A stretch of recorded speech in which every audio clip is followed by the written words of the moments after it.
அப்ப நாங்க உண்மையிலேயே அல்லாஹ்வுக்கு அடிமை என்பதனை சரியான முறையிலே நாங்கள் நடந்து கொண்டோம், உணர்ந்து கொண்டோம் என்று சொன்னால் வேறு யாருக்கும் வேறு எதுக்கும் நாங்கள் அடிமையாக மாட்டோம். தங்களுடைய சொத்துக்களை செலவு செய்கின்றவர்கள், ரிஆ அன்னாஸ், மக்களுக்கு காட்டுவதற்காக வேண்டி சொத்துக்களை செலவு செய்கின்றவர்கள், வலா யுமினூன பில்லாஹி வலா பில் யௌமில் ஆகிர், இவர்கள் அல்லாஹ்வை கொண்டு ஈமான் கொள்ளவும் இல்லை, மறுமை நாளை கொண்டு ஈமான் கொள்ளவும் இல்லை.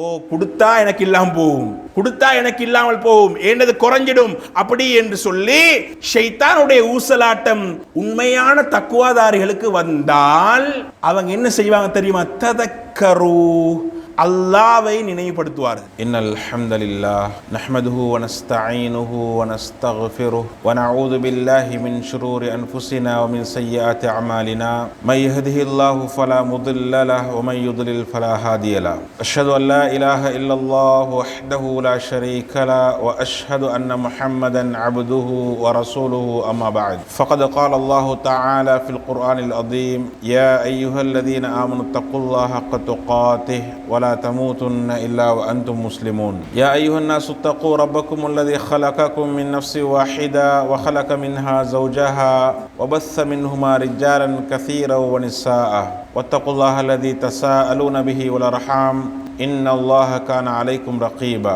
يا أيها الذين آمنوا اتقوا الله وقولوا قولا سديدا يصلح لكم أعمالكم ويغفر لكم ذنوبكم ومن يطع الله ورسوله فقد فاز فوزا عظيما. فإن أصدق الحديث كتاب الله وخير الهدي هدي محمد صلى الله عليه وسلم وشر الأمور محدثاتها وكل محدثة بدعة وكل بدعة ضلالة وكل ضلالة في النار. ஏக இறைவன் அல்லாஹ்வுக்கு எல்லா புகழும் அல்ஹம்துலில்லாஹ்.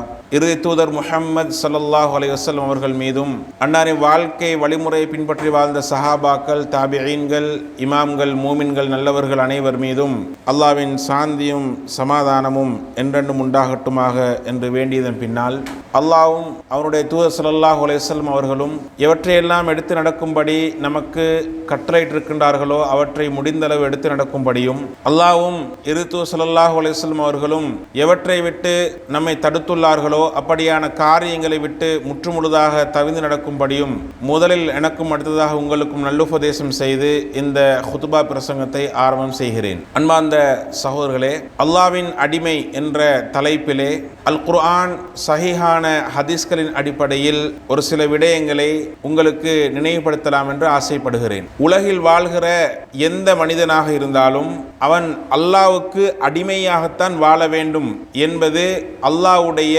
கட்டளையாகவும் அல்லாஹு தஆலா மனிதர்களை படைத்ததன் நோக்கமாகவும் இருக்கிறது. அல் குர்ஆன் அல்லாஹு தஆலா கூறுகின்றான், சூரத்து தாரியாத் 51வது அத்தியாயம் 56வது வசனம், வமா ஹலக்துல் ஜின்ன வல் இன்ஸ இல்லா லியஅபுதுன். மனித வர்க்கம், ஜின் வர்க்கம், இந்த இரண்டு படைப்புகளையும் நான் ஏன் படைத்தேன் என்று சொன்னால் இல்லா லியஅபுதுன், அவர்கள் என்னை வணங்குவதற்காகவே என்று நான் படைக்கவில்லை என்று சொல்கிறான். அப்ப மனிதன் என்ன செய்யணும் அப்படின்னு சொன்னால் அல்லாஹ்வை வணங்க வேண்டும், அல்லாஹ்வை மாத்திரம் வணங்க வேண்டும், வணக்கங்கள் அல்லாஹ்வுக்கு மாத்திரம் செலுத்தப்பட வேண்டும். இதற்காகத்தான் மனிதன் படைக்கப்பட்டிருக்கிறான். வணக்கத்தின் மூலமாக அவனுடைய அடிமைத்துவத்தை என்ன செய்ய வேண்டும் என்று சொன்னால் வெளிப்படுத்த வேண்டும். நான் ஏன் அல்லாஹ்வுக்கு வணக்கம் செலுத்த வேண்டும் என்றால் அவனுக்கு நான் அடிமை, அவன் எனக்கு எஜமான். அதனால தான் நாங்கள் அல்லாஹ்வுக்கு என்ன செய்யணும் என்று சொன்னால் வணக்கங்கள் செய்ய வேண்டும். அன்பார்ந்த சகோதரர்களே, ஒரு மனிதன் இன்று பொதுவாக தன்னை அறியாமலே சில நபர்களுக்கு அடிமையாகத்தான் இருக்கிறான், சில பொருட்களுக்கு கூட அடிமையாக இருக்கிறான். எப்படி? மனிதன் பணத்துக்கு அடிமையாக இருக்கின்றான், தனது தலைவனுக்கு அடிமையாக இருக்கின்றான், ஷைத்தானுக்கு அடிமையாக இருக்கின்றான், இப்படி நாங்கள் பார்க்கின்ற பொழுது போனுக்கு அடிமையாக இருக்கிறான். இப்படி மனிதன் ஏதோ ஒன்றுக்கு அடிமையாக இருக்கிறான் என்பதனை நாங்கள் பார்க்கிறோம். ஆனா அல்லாஹ் என்ன சொல்கிறான் சொன்னால் அவனுக்கு நாங்கள் அடிமையாக இருக்க வேண்டும். அப்ப நாங்க உண்மையிலேயே அல்லாஹ்வுக்கு அடிமை என்பதனை சரியான முறையிலே நாங்கள் நடந்து கொண்டோம், உணர்ந்து கொண்டோம் என்று சொன்னால் வேறு யாருக்கும் வேறு எதுக்கும் நாங்கள் அடிமையாக மாட்டோம். நாங்க அல்லாஹ்வுக்கு தான் அடிமை, வேற யாருக்குமே அடிமை கிடையாது என்றால், அதுல உண்மையானவர்களாக இருந்தால், அதை சரியான முறையில் நாங்கள் புரிந்து கொண்டால், அடிமையாக நாங்கள் நடந்து கொண்டால், யாருக்குமே நாங்கள் அடிமை இல்லை, வேற யாருக்குமே அடிமை இல்லை, வேற எதுக்குமே அடிமை கிடையாது. அன்பார்ந்த சகோதரர்களே, அப்ப நாங்க அல்லாஹ்வுக்கு உண்மையிலே அடிமையாக இருக்கிறோமா என்பது ஒரு கேள்விக்குறியாக இருக்கிறது. மேலும் அல்லாஹ் தஆலா ஆதம் அலைஹிஸ்ஸலாம் அவங்களையும் ஹவ்வா அலைஹிஸ்ஸலாம் அவங்களையும் இந்த பூமிக்கு இறக்குகின்ற பொழுது ஒரு செய்தியை சொன்னான். சூரத்துல் பக்ரா 2வது அத்தியாயம் 38வது வசனத்தை உங்களுக்கு பார்க்கலாம். குல் நஹ்பிது மின்ஹா ஜமீஆ. சுவர்க்கத்தில் இருந்தாங்க, அவங்க அல்லாஹ்வுடைய கட்டளையை மீறினார்கள், அதற்கு தண்டனையாக அல்லாஹ் தஆலா பூமிக்கு இறக்கினான். இறக்கும் பொழுது சொல்லி அனுப்பினான், குல் நஹ்பிது மின்ஹா ஜமீஆ, எல்லாருமே இந்த மேல இருந்து இறங்கிடுங்க, இந்த பூமிக்கு இறங்கிடுங்க என்று சொல்லி அல்லாஹ் தஆலா சொல்கிறான், ஃபஇம்மா யஅதியன்னகும் மின்னி ஹுதா, என்னிடமிருந்து உங்களுக்கு வழிகாட்டல் வரும், என்னிடமிருந்து உங்களுக்கு வழிகாட்டல் வரும். ஃபமன் தபிய ஹுதாய ஃபலா ஹவுஃபுன் அலைஹிம் வலா ஹும் யஹ்ஸனூன், யார் எனது வழிகாட்டுதலை பின்பற்றுகிறாரோ அவருக்கு அச்சம் கிடையாது, கவலை கிடையாது என்று அல்லாஹ் தஆலா சொல்லி அனுப்புகிறான். அன்பார்ந்த சகோதரர்களே, நீங்க பாருங்க, சாதாரணமாக இன்றைக்கு உலக வாழ்க்கையில, மனித வாழ்க்கையில ஒரு மனிதன் ஒரு தலைவனுக்கு கீழே வேலை செய்கிறான். அந்த தலைவன் நல்லா கவனிக்கிறான், சாப்பாடு கொடுக்கிறான், குடிபானங்கள் கொடுக்கிறான், அவனுக்கு தேவையானதை எல்லாம் பார்த்து பார்த்து செஞ்சு கொடுக்கிறான். இவனும் அந்த தலைவன் சொல்றது எல்லாமே செய்வான். வா அண்டா வருவான், போ அண்டா போவான், சரிதானே, நில்லு அண்டா நிப்பான், சொல்றதை எல்லாத்தையும் செய்வான். கிட்டத்தட்ட அடிமை மாதிரியே நடந்து கொள்கிறான். இன்னைக்கு நாங்களும் பார்க்கிறோம், சில பொஸ்மாருக்கு கீழே வேலை செய்யறவங்க, அந்த பொஸ் சொன்னா போதும், இவன் ஏற்கனவே கீழே உள்ளவங்க சொன்னாங்க எப்படி என்ன, அதாவது வேலைக்கு வாங்க என்று சொன்னா இல்ல இன்னைக்கு வரையலான்னு சொன்னவன் பொஸ் ஒரு கோல் தான், சரியா, என்ன இன்னைக்கு வரலையான்னு கேட்டா இல்ல நான் வரேன் வந்துட்டேன் அப்படின்னு சொல்லிடுவாங்க. அந்த அளவுக்கு அடிமைத்துவம் போன்று மனிதன் மனிதனுக்கே நடந்து கொள்கிறான். அன்பான சகோதரர்களே, அடிமைத்துவத்துடைய அடையாளம் என்னன்னு சொன்னால், சொன்னதை அப்படியே செய்வான், சொன்னா கேட்டுக்கொள்வான், மறு பேச்சு கிடையாது, அதுக்கு மறுப்புகள் கிடையாது. அதுதான் உண்மையான அடிமைத்துவம். அன்பார்ந்த சகோதரர்களே, அப்ப அல்லாஹ்வுடைய வழிகாட்டல்கள் எதுவோ அதை நாங்க பின்பற்றுவது இருக்கிறதே, நாங்க காதால கேட்டு அல்லாஹ் இப்படி சொல்கிறானா, அல்லாஹ்வுடைய வஹி இப்படி சொல்கிறதா, நான் அல்லாஹ்வுக்கு அடிமைதானே, அல்லாஹ் எனது எஜமானன், நான் அவன் சொல்வதை கேட்பேன் என்ற போக்கில் போறவன் தான் உண்மையான அப்துல்லாஹ், உண்மையான அல்லாஹ்வுடைய அடியான். அல்லாஹ் சொன்னா அதுக்கு மேல போக மாட்டேன். அன்பார்ந்த சகோதரர்களே, அந்த குணம் பேசுகின்ற என்னிடமும் செய்மடுக்கிற உங்களிடமும் இருக்கிறதா என்பதுதான் கேள்வி. அன்பார்ந்த சகோதரர்களே, நாங்கள் புனிதமான ஒரு மாதத்தை அடைந்து கொண்டிருக்கிறோம். இந்த புனிதமான மாதத்திலே ஒரு முக்கியமான ஒரு வணக்க வழிபாடு இருக்கிறது. அது என்ன வணக்கம் என்று சொன்னால், அல்லாஹ்வுக்காக அறுத்து பலியிடுகின்ற வணக்க வழிபாடு. ரசூலுல்லாஹி ஸல்லல்லாஹு அலைஹி வஸல்லம் அவர்கள் உலுஹியாவை நிறைவேற்றுவார்கள். எப்படி என்றால், 2 கொழுத்த கொம்புகளை உடைய 2 ஆடுகளை ரசூலுல்லாஹி ஸல்லல்லாஹு அலைஹி வஸல்லம் அவர்கள் உலுஹியா கொடுப்பார்கள். புகாரில 5565வது இலக்கத்தில் இதை பார்க்கலாம். நாங்கள் சில ரிவாயத்துகளை பார்க்கிறோம். ரசூலுல்லாஹி ஸல்லல்லாஹு அலைஹி வஸல்லம் அவர்கள் ஒவ்வொரு வருஷமுமே என்ன செஞ்சாங்க, ஒவ்வொரு வருடமுமே உலுஹியா கொடுக்கக்கூடியவர்களாக இருந்தார்கள். அதில் சில அறிவிப்புகள் பலவீனமாக இருந்தாலும் அதுல ஏற்புடைய சில செய்திகளும் இருக்கிறது, விளங்கக்கூடிய சில செய்திகளும் இருக்கிறது. ஓம் ரசூலுல்லா ஒவ்வொரு வருஷமும் கொடுத்து தான் இருக்கிறாங்க என்று விளங்கக்கூடிய அமைப்பிலையும் சில செய்திகள் இருக்கிறது. அன்பார்ந்த சகோதரர்களே, நாங்க இந்த உலுஹியா என்ற வணக்கத்தை சாதாரண ஒரு வணக்கமாக நாங்கள் வச்சுக்கிறோம். ஆனால் அடிமைத்துவத்தின் வெளிப்பாடு, நான் அல்லாஹ்வுக்கு அடிமை, அல்லாஹ் எனக்கு எஜமானன் என்பதற்கான மிகப்பெரிய ஒரு வெளிப்பாடாக, அடையாளமாகத்தான் இந்த உலுஹியா இருக்கிறது. நாங்க வரலாறு பார்க்கிறோம். அன்பார்ந்த சகோதரர்களே, அதாவது இப்ராஹிம் அலைஹிஸ்ஸலாம் அவர்களுக்கு குழந்தை கிடையாது, நீண்ட காலமாக குழந்தை கிடையாது. அல்லாஹ் தஆலா குழந்தையை நன்மாராயம் கூறுகிறான், உங்களுக்கு குழந்தை கிடைக்கும். குழந்தை கிடைச்சாச்சு, குழந்தை கிடைச்சி மிச்சமே தியாகத்துக்கு மத்தியில் நீண்ட காலத்துக்கு பிறகு குழந்தை கிடைக்குது. நாங்கள் சொல்லுவோமே, தவம் நின்று குழந்தை கிடைக்கிறது. அன்பார்ந்த சகோதரர்களே, அந்த குழந்தை நடக்கின்ற நடமாடுகின்ற பருவத்தை அடைஞ்ச உடனே அல்லாஹு தஆலா ஒரு சோதனை வைக்கிறான். யாருக்கு? இப்ராஹிம் அலைஹிஸ்ஸலாம் அவங்களுக்கு. ஃபலம்மா பலக மஅஹு ஸஅய, சூரத்து ஸாஃபாத் 37வது அத்தியாயம் 102வது வசனத்துல நீங்க வாசி பாருங்க.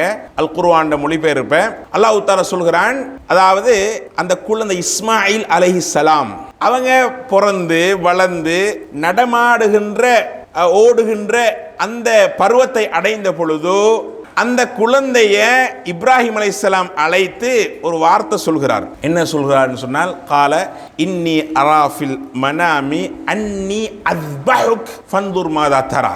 அந்த குழந்தை ஒரு சிறுவராக இருக்கிறார். அவரை கூப்பிட்டு இப்ராஹிம் அலைஹிஸ்ஸலாம் சொல்றாரு, நான் உங்களை அறுப்பதாக கனவுல கண்டேன், இது பற்றி நீங்க என்ன கருத்து சொல்றீங்க என்று கேட்ட நேரம் அவர் சொன்னார், அதாவது இஃப் அல் மாத்து உமர், உங்களுக்கு கட்டளையாக வந்ததை நீங்க செய்யுங்க. ரப்பு தானே சொல்றான், எஜமானன் தானே சொல்றான், நாங்கெல்லாம் அடிமையே, வாப்பா நீங்களும் அடிமை நானும் அடிமை. அல்லாஹ் சொல்றானா ரப்பு சொல்றானா, இஃப் அல் மாத்து உமர், உங்களுக்கு எது கட்டளையாக சொல்லப்பட்டதோ அதை நீங்க செய்யுங்க. சதஜிதுனி இன்ஷா அல்லாஹு மினஸ் சாபிரின், நீங்க என்னை பொறுமையாளர்களில் ஒருவராக காண்பீங்க அப்படி என்று அந்த வரலாறு வருது. அல்லாஹ் தஆலா இடையில சொல்றான், இன்னஹாதா லஹுவல் பலாஉல் முபீன், இதுதான் தெளிவான மிகப்பெரிய சோதனை அப்படின்னு சொல்றான். என்ன சோதனை? சொந்த மகனை, அதுவும் நீண்ட காலத்துக்கு பிறகு கிடைச்ச மகனை, ஒரே ஒரு மகனை நீ அடிமையா இல்லையா என்பதை சோதிப்பதற்காக இப்ராஹிம் அலைஹிஸ்ஸலாம் அவங்க அல்லாஹ்வுடைய அடிமையா இல்லையா, நான் சொல்றதை நீங்க கேட்பீங்களா இல்லையா என்பதனை சோதித்து பார்ப்பதற்காக மகனை நீங்க அருங்கன்னு கனவுல காட்டப்பட்டது. நபிமார்களுடைய கனவுகள் வஹி, நபிமார்கள் கனவுகள் வஹி. அது இஸ்மாயில் அலைஹிஸ்ஸலாம் அவங்களுக்கும் தெரியும். சிறுவராக இருந்தாலும் வாப்ப நபி, வாப்பக்கு கனவுல காட்டப்பட்டால் அது வஹி, அல்லாஹ்வுடைய கட்டளை, அல்லாஹ்வுடைய ஓர்டர் என்று தெரியும். சகோதரர்களே, அப்ப அந்த நேரத்தில் பாருங்க, இப்ராஹிம் அலைஹிஸ்ஸலாம் அவங்களும் என்ன செய்யறாங்க, நான் உனக்கு அடிமைதான், நீ சொல்ற எதுவாயிருந்தாலும் நான் கேட்பேன். சுப்ஹானல்லாஹ், எங்கட மூளைக்கு பட்டாலும் சரி படாட்டியும் சரி, அல்லாஹ் சொல்லிட்டானா அல்ஹம்துலில்லாஹ் நான் கேட்டே ஆகுவேன். இப்ராஹிம் அலைஹிஸ்ஸலாம் இஸ்மாயில் அலைஹிஸ்ஸலாம் திருப்பி ஒரு கேள்வி கேட்கல, யா அல்லாஹ் இது நியாயமா, இது நியாயமா, நீ நீதமானவன், இப்படி ஒரு குழந்தைய கொல்ல சொல்றாயே, நீ எல்லாம் என்ன கடவுள், நீ எல்லாம் என்ன ஆள், நீ என்ன அல்லாஹ்வா, நீ எல்லாம் இப்படி எல்லாம் கேள்வி கேட்கல. சுப்ஹானல்லாஹ், நம்பிக்கை பாருங்க, கட்டுப்பாட்டை பாருங்க. நான் உனக்கு அடிமை, நீ எதை சொன்னாலும் நான் செய்வேன் என்ற நிலையிலே இருந்தார்கள் இப்ராஹிம் அலைஹிஸ்ஸலாம். அதுக்கு ஒத்துழைப்பாக இஸ்மாயில் அலைஹிஸ்ஸலாம் அவங்களும் இருந்தார்கள். அன்பார்ந்த சகோதரர்களே, இவங்க உண்மையிலேயே ஃபலம்மா அஸ்லமா வதல்லஹு லில் ஜபீன், அல்லாஹ்வுக்கு கட்டுப்பட்டு, ரெண்டு பேருமே அல்லாஹ்வுக்கு கட்டுப்பட்டு இப்ராஹிம் அலைஹிஸ்ஸலாம் அவர்கள் இஸ்மாயில் அலைஹிஸ்ஸலாம் அவங்கள அறுக்கிறதுக்காக என்ன செய்யறாங்க, அப்படியே கீழே கிடத்துறாங்க. அந்த நேரத்தில் அல்லாஹு தஆலா அழைக்கிறான், வனாதைனாஹு ஐயா இப்ராஹிம், இப்ராஹிமே அப்படின்னு நாங்க அழைச்சோம். அல்லாஹ் குர்ஆன்ல சொல்றான், இப்ராஹிமே அறுத்துடாத அப்படின்னு நாங்க அழைச்சோம். வஃபதைனாஹு பிذبஹின் அதீம், நாங்க அதுக்கு பகரமாக இஸ்மாயில் அலைஹிஸ்ஸலாத்தை அறுக்கிறதுக்கு பகரமாக நாங்கள் மிகப்பெரிய ஒரு பலியீட்டை நாங்கள் பகரமாக்கினோம் அப்படி என்று அல்லாஹ் தஆலா அல் குர்ஆன்ல நான் சொன்ன 37வது அத்தியாயம் சூரத்து ஸாஃபாத் 102வது வசனத்திலிருந்து இந்த வரலாற்றை அல்லாஹ் தஆலா சொல்லி தருகிறான். அன்பார்ந்த சகோதரர்களே, நீங்க யோசிச்சு பாருங்க, இந்த கட்டத்தில் அல்லாஹ் பகரமாக்கி இன்னொரு பலியீட்டை, ஒரு ஆட்டை, ஒரு மிருகத்தை ஒரு பகரமாக்கி கொடுக்கல என்றால் அல்லாஹ் பாதுகாக்க வேண்டும். இன்றைக்கு எங்களோட நிலைமை என்ன தெரியுமா, நானும் நீங்களும் அறுக்க வேண்டியது குர்பானி மிருகங்களை அல்ல. சுப்ஹானல்லாஹ், நாங்க அறுக்க வேண்டியது எங்களுடைய யாரா ஒரு குழந்தையை. சுப்ஹானல்லாஹ், ஒரு குழந்தையை நாங்க அறுக்கணும் என்ற சட்டம் அன்று மாற்றப்படவில்லை என்று சொன்னால் இன்றும் தொடர்ச்சியாக அந்த சட்டம் இருந்திருக்கும். எங்களுக்கு கிடைக்கிற ஒரு புள்ளைய நீ அடிமையா இல்லையான்னு பார்க்கறதுக்கு நான் அந்த சட்டத்தை வைப்பேன் அல்ல அல்லாஹ் வச்சிருப்பான். ஆனா அல்லாஹ் இரக்கமானவன், அல்லாஹ் இரக்கமானவன். அந்த சட்டத்தை அல்லாஹ் மாற்றிவிட்டான், உடனடியாக மாற்றிவிட்டான். ஒரு சோதனைக்காக கொடுத்த அந்த விஷயத்தை ஒரு பலியீட்டின் மூலமாக மாற்றிவிட்டான். சகோதரர்களே, அப்படியான ஒரு இடத்துல தான் இந்த உலுஹியா என்ற வணக்கம் இருக்கிறது. எந்த இடம்?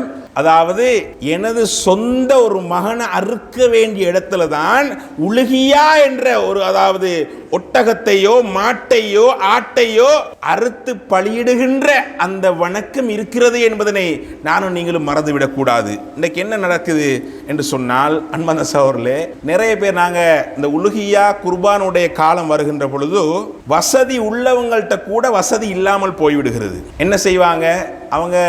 அதாவது இப்போ வசதி இல்லைப்பா, முந்தி மாதிரி இல்லை, இப்போ பிஸ்னஸ் எல்லாம் லொஸ்ட் ஆகிக்குது, இப்போ இந்த வணக்கங்களை எல்லாம் செய்கிறது அது முந்தி மாதிரி இல்லை அப்படின்னு சொல்லி என்ன செய்வாங்கன்னு சொன்னால், அவரும் ஒரு கஞ்சத்தனமாக நடந்து கொள்வார், ஏனையவர்களையும் கஞ்சத்தனமாக நடந்து கொள்ளும்படி தூண்டுவார். தன்னிடம் அல்லாஹ் தஆலா கொடுத்திருக்கிற செல்வத்தை மறைத்து விடுவார். அல்லாஹ் தஆலா அல் குர்ஆன்ல ஒரு இடத்துல சொல்றான், இந்த மனிதனுடைய நிலை எப்படின்னு சொன்னால் அவன் எப்படி இருப்பான் அப்படி என்றால், அல்லாஹ் தஆலா மிக தெளிவாக இந்த செய்தியை சொல்லி தருகின்ற பொழுது மனிதர்கள் எப்படி நடந்து கொள்கிறார்கள் அப்படி என்றால், அவங்க தாங்களும் கஞ்சத்தனமாக நடந்து கொள்வார்கள். அதே போல பிறரையும் என்ன செய்வாங்க? அவர்கள் அல்லதீன யப்ஹலூன், யாரெல்லாம் கஞ்சத்தனமாக உலோஃபித்தனமாக நடந்து கொள்கிறார்களோ, சூரத்து நிசா 4வது அத்தியாயம் 37வது வசனம், வயமுரூன நாஸ பில் புக்ல், மனிதர்களையும் அவங்க என்ன செய்வாங்கன்னு சொன்னால் கஞ்சத்தனத்தை தூண்டுவார்கள்.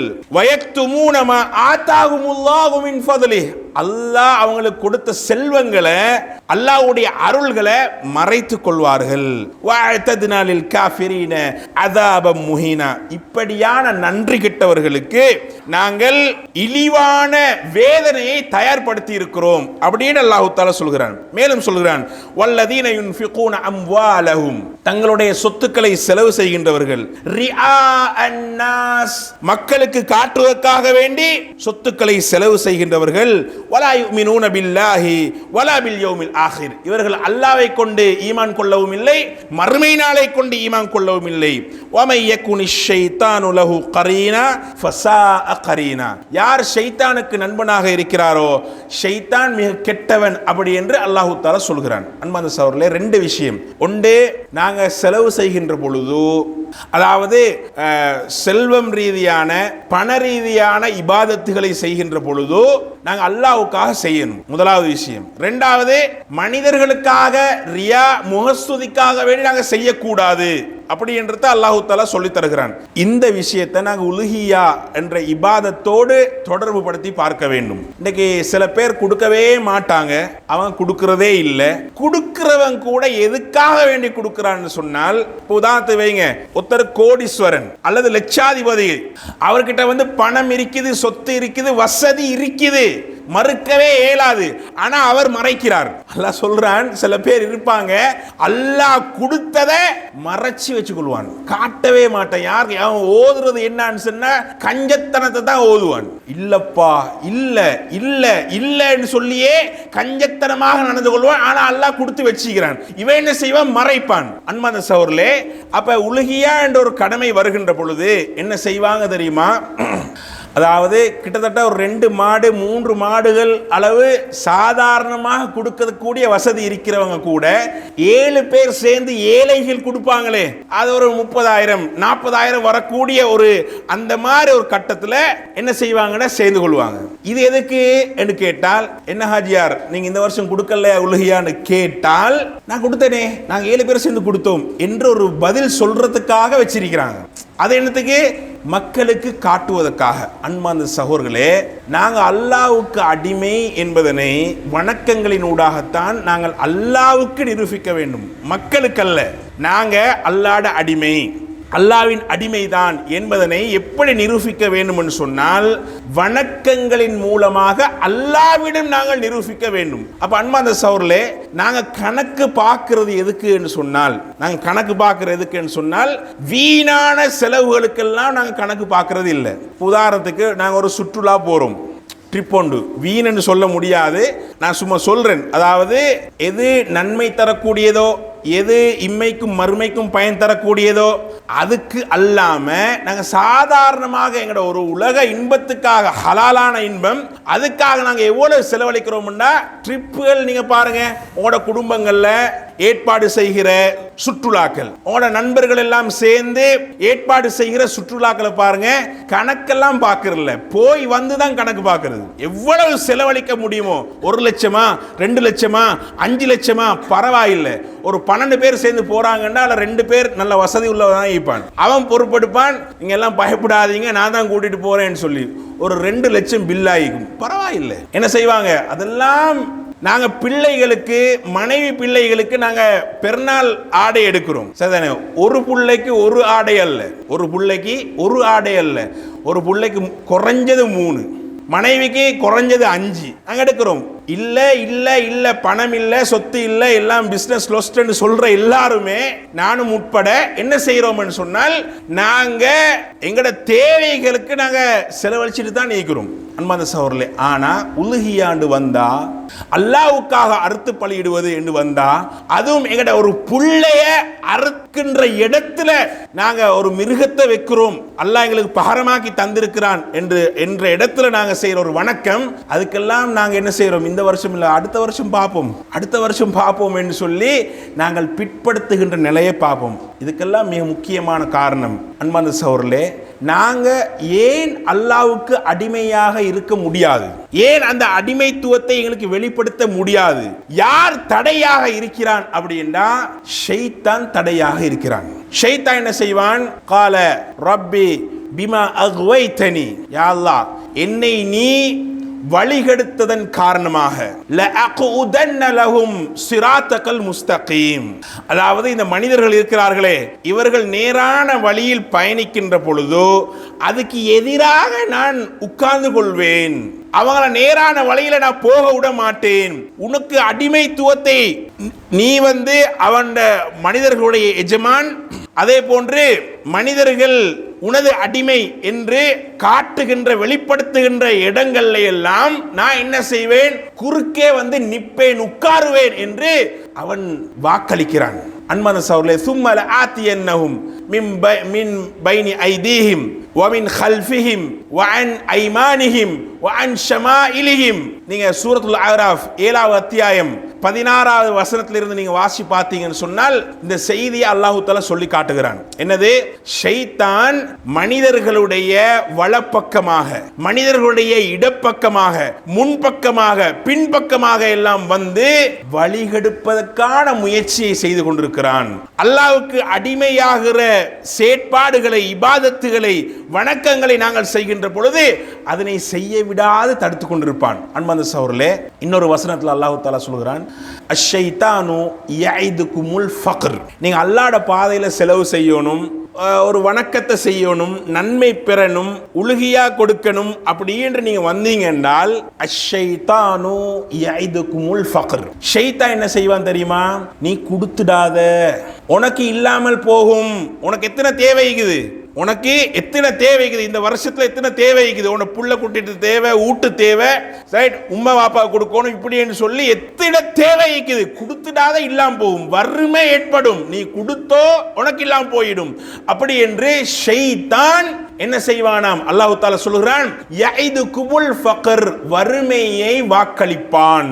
நான் ஒரு நன்மையான காரியத்தை செய்ய போறோம், ஷைத்தான் என்ன கொடுத்துடாதே என்று தடையாக நிற்பான். அவன் வஸ்வாசை ஏற்படுத்துவான், ஊசலாட்டத்தை ஏற்படுத்துவான், எண்ணங்கள், பிழையான எண்ணங்களை ஏற்படுத்துவான். என்ன, கொடுத்துடாத. கொடுக்கிற மனசுள்ளவனையும் அவன் என்ன செய்வான், முன்னால பின்னால வலப்பக்கம் இடப்பக்கம் கொடுத்துடாத, உனக்கு இல்லாமல் போயிடும், உன சொத்து குறைஞ்சிடும் அப்படின்னு சொல்லுவான். அது மட்டுமா, வயமுருக்கும் பில் ஃபஹ்ஷா, அவன் மானக்கேடான காரியங்களை தூண்டிக்கொண்டே இருப்பான். எந்த காரியத்தை செஞ்சா மானம் போயிடுமோ, எது மானக்கேடான செயற்பாடுகளோ அதை செய்யுமாறு ஏவிக்கொண்டே இருப்பான். வல்லாஹு யஇதுகும் மக்ஃபிரா. அல்லாஹ் தஆலா அவன் என்ன வாக்களிக்கிறான் தெரியுமா? இந்த நன்மையான காரியங்கள் மூலமாக, தர்மம் மூலமாக, சொத்தோடு சம்பந்தப்பட்ட இந்த வணக்க வழிபாடுகள் மூலமாக வல்லாஹு யஇதுகும் மக்ஃபிரத்தம் மின்ஹு வ ஃபத்லா. அல்லாஹ் தஆலா என்ன வாக்களிக்கிறான் சொன்னால் உங்களுக்கு பாவ மன்னிப்பை வாக்களிக்கிறான். உங்களுக்கு பாவ மன்னிப்பு கிடைக்கும். நீங்க அல்லாஹ்வோட பாதையில செலவு செய்றீங்க, ஒரு வணக்கத்தை செய்றீங்க, நான் அல்லாஹ்வுக்கு அடிமை என்றதை நீங்க காட்டுறீங்க. அந்த நேரத்தில் அல்லாஹ்வுடைய பாவ மன்னிப்பு உங்களுக்கு கிடைக்கும், அவனுடைய அருள்கள் உங்களுக்கு கிடைக்கும். வல்லாஹு வாசிஉன் அலீம். அல்லாஹ் தஆலா தாராளமாக தருபவன், அவன் யாவற்றையும் அறிகிறவன் என்று அல்லாஹ் தஆலா சொல்லி தருவதை பார்க்கிறோம். அன்பார்ந்த சகோதரர்களே, இன்றைக்கு உலுஹியா விஷயம் மட்டுமல்ல, நாங்க பணத்தால செய்கிற இபாதத்துகள், வணக்கங்கள் எல்லாத்தையும் நாங்க கொஞ்சம் தொட்டு தொட்டு பார்த்தோம்னு சொன்னால் உண்மையிலேயே ஷைத்தானுடைய அந்த வஸ்வாசுகள், ஷைத்தானுடைய ஊசலாட்டங்கள் நடந்து கொண்டுதான் இருக்குது. நாங்க எங்கட பாக்கெட் மணி அதாவது மாசத்துக்கு நாங்க எவ்வளவு செலவழிக்கிறோம்னு பார்த்தா சாதாரண பெரிய பணம் எல்லாம், பெரிய பணக்காரர்கள் எல்லாம் இல்லை, சாதாரணமாக வாழ்ந்து கொண்டிருக்கிறவங்களே சரிதானே, நாங்க எவ்வளவு செலவழிக்கிறோம்? எங்கட ரீலோட் காசு எவ்வளவு? ஒரு மாசத்துக்கு ஒரு 1000 ரூபாய்க்கு மேல வரும், சாதாரணமாக குறைஞ்சதை சொல்றேன். அதே மாதிரி எங்கட வீண் செலவு அப்படின்னா நாங்க ஒரு ஹோட்டலுக்கு போய்த்து ஒரு சோட்டி சாப்பிடுறது, அங்கே ஒரு முறுக்கு சாப்பிடுறது, இந்த மாதிரி எல்லாம் அதாவது நாங்க மேலதிகமான செலவு, வீண் செலவு என்று சொல்றதை விட மேலதிகமான செலவு நாங்க எவ்வளவு செய்யறோம். இதை பார்த்தா ஒரு மாசத்துக்கு எப்படியும் 5000 ரூபாய்க்கு மேல் ஒரு ஆள், அது இளைஞனாக இருந்தாலும் சரி அல்லது சாதாரணமாக ஒரு குடும்ப வாழ்க்கையை வாழ்ந்து கொண்டிருக்கிறவராக இருந்தாலும் சரி, மேலதிக செலவு ஒரு 5000 ரூபாய்க்கு மேல். ரீலோட் செலவு, அங்கிட்டு சாப்பிடுறது, இப்படியான செலவு 5000 ரூபாய்க்கு மேல்.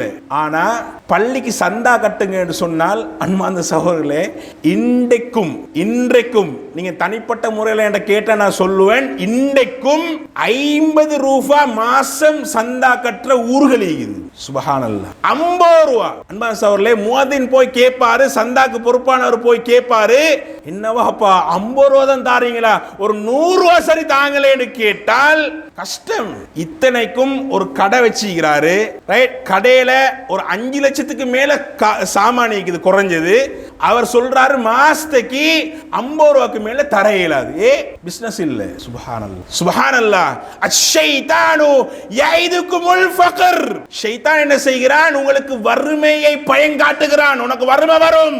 அல்லாஹ்வுடைய பாதையிலே செலவு செய்கின்ற பொழுது, அல்லாஹ்வுக்கு நான் அடிமை என்பதனை வெளிப்படுத்துகின்ற பொழுது வந்து நிப்பான் ஷைத்தான். அன்பார்ந்த சகோதரர்களே, இன்னல்லதீன தகவ், அல்லாஹ் தஆலா சொல்கிறான் சூரத்துல் ஆராஃப் 7வது அத்தியாயம் 201வது வசனம், இன்னல்லதீன தகவ், யார் தக்வாதாரிகளோ, யார் அல்லாஹ்வை பயந்து வாழ்கிறார்களோ, இன்னல்லதீன தகவ் இதா மஸ்ஸஹும் தாயிஃபும் மினஷ் ஷைத்தான், ஷைத்தானுடைய தூண்டுதல்கள், ஷைத்தானுடைய வஸ்வாஸ்கள், ஊசலாட்டங்கள் தக்வாதாரிகள் வந்தால், இப்ப ஷைத்தான் தடுக்கிறானே, நீ செஞ்சிடாத, கொடுத்துடாத, வறுமை வந்துடும் அப்படின்னு பயங்காட்டுறானே, எங்க மனசுல ஊசலாடும். ஓ, கொடுத்தா எனக்கு இல்லாம போகும், கொடுத்தா எனக்கு இல்லாமல் போகும், என்னது குறைஞ்சிடும் அப்படி என்று சொல்லி ஷைத்தானுடைய ஊசலாட்டம் உண்மையான தக்குவாதாரிகளுக்கு வந்தால் அவங்க என்ன செய்வாங்க தெரியுமா? ததக்கரு, அல்லாஹ்வை நினைவுபடுத்துவார்கள். யா அல்லாஹ், ஷைத்தான் வந்துட்டான், என்ன காப்பாத்து யா அல்லாஹ், ஷைத்தான் வந்துட்டான், ஷைத்தான் என்னுடைய மனசை குழப்புறான், நீ என்னை காப்பாற்று, அவனுடைய தீங்கிலிருந்து என்னை காப்பாற்று என்று சொல்லி என்ன செய்வார்கள் என்றால் ததக்கரு, அல்லாஹ்வை நினைவுபடுத்துவார்கள். ஃபஇதாஹும் முப்சிரூன், அவர்கள் விழித்துக் கொள்வார்கள். ஷைத்தான் வந்துட்டான், ஷைத்தானுக்கு இடம் கொடுக்க கூடா, ஷைத்தானுக்கு நான் எதிராக நடந்து கொள்ளணும், அவன் இப்படி சொல்றான்னா 50 ரூபா கேட்கிறானா, இந்த காலத்துல 50 ரூபால என்ன செய்ய, 500 ரூபா போடுங்க அப்படின்னு சொல்லக்கூடிய மாதிரிக்கு அவன் மனதை மாற்றிக்கொள்வான். அன்பார்ந்த சகோதரர்களே, அப்ப நாங்களே யோசிச்சு பார்த்தோம் என்றால் உண்மையிலேயே சாதாரணமாக ஒரு பள்ளி வாசலுக்கு நாங்க கொடுக்கிறோம்னா அது உண்மையிலே அல்லாஹ்வுடைய பாதையில கொடுக்கப்படுற ஒரு தர்மம். சந்தாவாக கொடுக்கிறோம்னாலும் அது தர்மம், அல்லாஹ்வுடைய பாதையில நாங்க கொடுக்கிற தர்மம். சகோதரர்களே, உலுஹியாவுக்கு தயார் இல்லை, சதகாக்களுக்கு தயார் இல்லை, சந்தாவுக்கு தயார் இல்லை. ஆனா எங்கட ஏனைய மேலதிக செலவுகள் எல்லாத்தையும் பார்த்தால் அது மாதத்துக்கு 5000 10,000க்கு மேல போகுது. அன்பான சகோதரர்களே, எனவே நாங்கள் அல்லாஹ்வுக்கு அடிமையாக இருக்க வேண்டும் என்று சொன்னால் நாங்கள் வணக்கங்கள் ஈடுபடுகின்ற பொழுது ஷைத்தானுக்கு இடம் கொடுக்காமல் எங்களோட வணக்கங்களை நாங்கள் சரியான முறையில் செய்து கொள்வதற்கு முயற்சி செய்ய வேண்டும். அல்ஹம்துலில்லாஹி ரப்பில் ஆலமீன் வஸ்ஸலாத்து வஸ்ஸலாமு அலா அஷ்ரஃபில் அன்பியா வல் முர்சலீன் வ அலா ஆலிஹி வ ஸஹ்பிஹி அஜ்மஈன் வ மன் தபிஅஹும் பி இஹ்சானின் இலா யௌமித்தீன். அம்மா பஅத். அன்புக்குரிய சகோதரர்களே, அல்லாஹ்வின் அடிமை என்ற தலைப்பிலே அல் குர்ஆன் சஹீஹான ஹதீஸ்களின் அடிப்படையில் ஒரு சில விடயங்களை நாங்கள் பார்த்து வருகிறோம். அதில் மிக முக்கியமான இன்னொரு விடயம்தான் யௌம யுக்ஷஃபு அன் சாக்கின் வ யுத்அஊன இல சுஜூதி ஃபலா யஸ்ததியூன். மறுமை நாளில் எங்கள் எல்லோருடைய ரப்பு எஜமானன், நாங்கள் யாருக்கு அடிமையோ அவன் என்ன செய்வான் என்றால் அவனுடைய கெண்டைக்காலை விலக்கி அந்த திரையை அகற்றி எங்கள் எல்லோரையும் அழைத்து வாங்க சுஜூது செய்யுங்க மறுமை நாளில் அல்லாஹ் தஆலா அழைப்பு விடுப்பான். யாரெல்லாம் இந்த உலகத்தில் சுஜூது செய்ய மறுத்தார்களோ, அல்லாஹ்வுக்கு நான் சுஜூது செய்ய மாட்டேன் என்று விலகி ஒதுங்கி இருந்தார்களோ ஃபலா யஸ்ததிஊன், அவங்களுக்கு அன்றைய நாள்ல சுஜூது செய்ய இயலாது. எல்லாரும் ஏங்குவாங்க, ஏண்ட ரப்புக்கு நான் சுஜூது செய்ய வேண்டும் என்று ஆசைப்படுவார்கள். யாரே? எல்லா மனிதர்களும். இந்த உலகத்தில் சுஜூது செய்தவர்கள் சுஜூது செய்யாதவர்கள் எல்லாருமே ஆசைப்படுவார்கள். ஆனா ஃபலா யஸ்ததியூன், நீ உலகத்தில் சுஜூது செய்யல, முறையா சுஜூது செய்யல, உனக்கு இங்கேயும் சுஜூது செய்ய இயலாது. சுப்ஹானல்லாஹ், எவ்வளவு பெரிய ஒரு நஷ்டம், எவ்வளவு பெரிய ஒரு நஷ்டவாளியாக இருப்பார், எவ்வளவு பெரிய கை சேதம். அல்லாஹ் தஆலா சொல்றான், அதாவது இவங்க எப்படியான ஆக்கள் என்று சொன்னால், இந்த சுஜூது செய்ய முடியாம இருக்கிறவங்க, இவங்க உலகத்தில் இருக்கின்ற பொழுது சுஜூது செய்ய ஏழுமாக இருக்கின்ற பொழுது சுஜூது செய்யும்படி அழைக்கப்பட்டார்கள். ஆனா இவங்க அந்த அழைப்புக்கு பதில் கொடுக்கல. அந்த அழைப்பு என்ன அழைப்பு? ஹய்ய அலஸ் ஸலாஹ், ஹய்ய அலஸ் ஸலாஹ், தொழுகைக்காக விரைந்து வாருங்கள். ஹய்ய அலல் ஃபலாஹ், வெற்றிக்காக விரைந்து வாருங்கள் என்று அழைப்பு விடுக்கப்பட்டது. ஆனா அவங்க போகல, சுஜூது செய்ய வரல. அன்பான சகோதரர்களே, நானும் நீங்களும் சற்று நிதானமா யோசிச்சு பார்ப்போம். ஏன் எங்களால ஜமாஅத்தாக தொழ முடியாது? ஏன் பள்ளிக்கு 5 நேரம் சுஜூது செய்ய முடியாது? என்ன காரணம்? யாரு தடை? எங்களை தடுத்தது யாரு? நிச்சயமாக ஷைத்தான். அப்ப அன்பான சகோதரர்களே, நாங்க அடிமை அல்லாஹ்வுக்கா ஷைத்தானுக்கா? நாங்க உண்மையிலேயே அல்லாஹ்வுக்கு அடிமைண்டா சுஜூது செய்ய வரணும். அப்ப நாங்க அல்லாஹ்வுக்கு அடிமை இல்ல, வேற யாருக்கோ தான் அடிமை. அல்லாஹ் சொல்றான், வாங்க தொழுங்க, சுஜூது செய்யுங்க, வெற்றியின் பக்கம் வாங்க என்று முஅத்தின் மூலமாக அழைப்பு விடுக்கிறான். ஷைத்தான் செய்கிறான், நீ பெய்திடாத, தொழுதிடாத, சுஜூது செஞ்சிடாத அப்படின்னு சொல்லிட்டு அவன் வஸ்வாசை ஏற்படுத்தி கொண்டிருக்கிறான். நாங்க அடிமை அல்லாஹ்வுக்கா ஷைத்தானுக்கா? அன்பான சகோதரர்களே, உண்மையிலே நாங்க அல்லாஹ்வுக்கு அடிமைண்டா எல்லாத்தையும் விட்டுட்டு வரணும். இன்னைக்கு நாங்க என்ன செய்யறோம்? எங்கட வேலை ஜொப்ல இருக்கிறோம். நாங்க ஒரு நாளும் அந்த ஜொப்புல ஒரு டைம் எடுத்து வரத்துக்கு எங்க மனசு இடம் கொடுக்குது இல்லை. ஏன்? நாங்க அல்லாஹ்வுக்கு அடிமையாக ஃபீல் பண்ணல, நாங்க ஜொப்புக்கு தான் அடிமை. நாங்க ஜொப்புக்கும் அந்த பொஸ்ஸுக்கும் தான் நாங்க அடிமை. நாங்க என்ன செய்யறோம்? அடே, நாங்க அல்லாஹ்வுக்கு தான் அடிமை. ரிஸ்க தாரவனே அல்லாஹ், எனக்கு தாரவனும் அல்லாஹ், எட பொஸ்ஸுக்கு ரிஸ்க தாரவனும் அல்லாஹ் என்ற அந்த உணர்வு எங்கள்கிட்ட இல்லை. நாங்க என்ன செய்யறோம்? எங்கட ஜொப்பு தான் முக்கியம். நாங்க 2வது 3வது 4வது 5வது இடத்துல தான் அல்லாஹ்வுக்கு சுஜூத் செய்கிற, அந்த அல்லாஹ்வுக்கு கட்டுப்படுகிற, அல்லாஹ்வுக்கு அடிமையாக நடந்து கொள்ற அம்சத்தை வைத்திருக்கிறோம். உண்மையிலே நாங்கள் அல்லாஹ்வுக்கு அடிமையாக இருந்தால் எங்களுடைய எல்லா வேலைகளையும் விட்டுட்டு நாங்கள் ஓடி வருவோம். உண்மையிலே நாங்கள் அல்லாஹ்வுக்கு அடிமையாக எங்களை ஃபீல் பண்ணல, நான் அல்லாஹ்வுடைய அடிமை இல்லை என்ற மாதிரி தான் சில போது நானும் நீங்களும் நடந்து கொள்கிறோம். அன்பான சகோதரர்களே, அப்ப நாங்கள் என்ன செய்யணும்னு சொன்னால், தொழுகைக்காக அழைக்கப்படுகின்ற பொழுது அல்லாஹ்வுக்கு அடிமையாக நாங்கள் இருந்தால் உண்மையிலே அல்லாஹ் அழைப்பு விடுக்கிறான், நாங்க பதில் சொல்லியே ஆகணும், நாங்க வந்தே ஆகணும்னு வருவோம். எங்களை அழைக்கிற ஒரு, நான் ஏற்கனவே சொன்ன மாதிரி எங்கட பொஸ் எங்களை அழைக்கிறாரு, ஒரு கோல், சரியா, எங்க இருக்கிறீங்க? நான் இன்னிடத்துல இருக்கிறேன். சில நேரம் மனைவியோட, பிள்ளையோட, மழையில, சரிதானே, ஒரு கஷ்டமான சூழ்நிலையில நாங்க இப்போம். ஆனா பொஸ் கூப்பிடுறாரு, எங்க இருக்கிறீங்க? நான் இந்த இடத்துல இருக்கிறேன். கொஞ்சம் வாரீங்களா? உடனே வார. உடனே பொஸ் கூப்பிடுறாரு, ஒரு மனிதன் கூப்பிடுறாரு. நாங்க எந்த சூழ்நிலையில் இருந்தாலும் அதை அப்படியே வச்சு வைஃப்ல சொல்றோம், பொஸ் கூப்பிடுறேன் நான் டக்குன்னு போயிட்டு வாரேன், இல்லாட்டி ஏசிடுவாரு, கத்திடுவாரு, ஜொப்ப விட்டு விளக்கிடுவாரு. உடனடியாக நாங்க என்ன செய்யறோம்? பதிலளிக்கிறோம். யாருக்கு? சாதாரண மனிதன் அழைக்கிற அழைப்பு. சுப்ஹானல்லாஹ், அல்லாஹ்வுடைய அழைப்பு. அதுக்கு நாங்க பதிலளிப்பது கிடையாது என்றால் நாங்க அல்லாஹ்வுக்கு அடிமையாக நடந்து கொள்ளவில்லை, நாங்கள் அல்லாஹ்வுக்கு அடிமையாக இல்லை என்பதுதான் அந்த இடத்துல வெளிப்படுகிறது என்பதனை நாங்கள் புரிந்து கொள்ள வேண்டும். எனவே அன்பார்ந்த சகோதரர்களே, இன்னைக்கு நாங்கள் எங்களோட பிள்ளைகளுக்கு என்ன செய்கிறோம்னா ஆன்லைன் கிளாஸ் வைக்கிறோம். ஆன்லைன் கிளாஸ் பிள்ளைகளோட நேரங்கள் எப்படி என்றால், அதை நடத்துறவரும் ஒரு முஸ்லீமாக இருப்பார், தொழுகை கடமையானவர், சுஜூது கடமையானவர். அந்த ஆன்லைன் கிளாஸ் எப்படின்னா மகரிப் 6 மணிலிருந்து நைட் 9 மணி ஆங்காட்டும். மகரிபும் மிஸ், இஷாவும் மிஸ். பாடத்தை நடத்துறவர் யாரு? ஒரு முஸ்லீம், அல்லாஹ்வுடைய அடிமை. அந்த பாடத்துல உட்கார்றது யாரு? அதுவும் முஸ்லீம், அல்லாஹ்வுடைய அடிமை. ஆனால் மகரிப் மிஸ் ஆயிட்டு, சரி இஷாவும் மிஸ் ஆயிட்டு, ஆன்லைன் கிளாஸ் நடக்குது. அன்பான சகோதரர்களே, நாங்க படிக்கிறோம், படிப்பு ஆக முக்கியம், அதை விட தொழுக முக்கியம் என்ற உணர்வு எங்களுக்கு இருக்க வேண்டும். நீங்க சாதாரண யோசிச்சு பாருங்க, முஸ்லிம் அல்லாதவர்கள் வகுப்பு நடாத்துகின்ற பொழுது எனக்கு சில நம்பகமானவர்கள் சொன்ன செய்தி, அதாவது தொழுகை நேரம் எனக்கு ஒரு 10 நிமிஷம் தாங்கன்னு கேட்டா கொடுப்பாங்க. யாரு? முஸ்லிம் அல்லாதவர்கள். தொழுகைக்கு முக்கியத்துவம் கொடுக்கறாங்க, அது அவங்களோட வணக்கம், அவங்களோட வணக்க வழிபாடு, நீங்க தொழுதுட்டு வாங்க. சில போது அன்பார்ந்த சகோதரர்களே, ஒரு 100கணக்கான 200க்கு மேற்பட்ட மாணவிகளுக்கு பாடம் நடத்துற ஆசான் 2 பேர் தொழுதுட்டு வரதுக்காக வேண்டி கிளாஸ் அப்படியே நிப்பாட்டி 10 நிமிஷத்துக்கு அவங்க தொழுதுட்டு வரட்டும் நேரம் பிரேக் கொடுத்த வரலாறுகள் இருக்குது முஸ்லிம் அல்லாதவர்கள். ஆனா எங்கட ஆக்கல்ல சில பேர் கொடுக்கக்கூடியவங்க இருப்பாங்க, அதை பத்தி சிந்திக்கிறவங்க, தொழுக நேரம் நானும் கிளாஸுக்குள்ள இருக்கிறேன் ஆன்லைன், அதே மாதிரி இவங்களும் கிளாஸ்ல இருக்கிறாங்க, இவங்க எப்ப தொழுவாங்க, இவங்க எப்ப அல்லாஹ்வுக்கு சுஜூத் செய்வாங்க, எனக்கு இவங்க அடிமையாக இருப்பது மாதிரி ஒரு நடைமுறை இருக்கிறது. ஆனா அல்லாஹ்வுக்கு அடிமையாக இல்ல, அல்லாஹ் கூப்பிட்டா போறல, தொழுகைக்கு அழைத்தால் போவதில்லை. அன்பார்ந்த சகோதரர்களே, எனவே அல்லாஹ்வுக்கு உண்மையாக அடிமையாக நடந்து கொண்டால் மாத்திரம்தான் இம்மையிலும் மறுமையிலும் எங்களுக்கு வெற்றி கிடைக்கும்.